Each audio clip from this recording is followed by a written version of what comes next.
में हम बात करेंगे उन कुछ फूड्स की जो कि हमारे ब्रेन की एक प्रोटीन को इन्हेंस कर देती है, उसकी प्रोडक्शन को, जिसको हम BDNF कहते हैं, यानी कि ब्रेन ड्राइव्ड न्यूरोट्रोफिक फैक्टर। ये वो प्रोटीन है जो कि हमारे ब्रेन के अंदर ब्रेन की हीलिंग प्रोसेस को, यानी कि ब्रेन के न्यू सेल्स को और न्यूरॉन्स को बनाने में मदद करती है।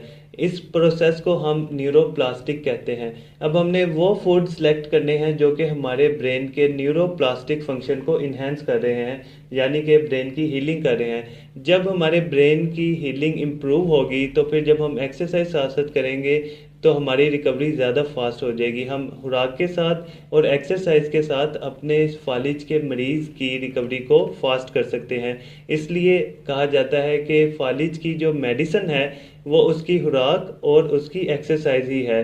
बाकी ब्लड प्रेशर या शुगर वो एक अलग मसला है जिसमें हम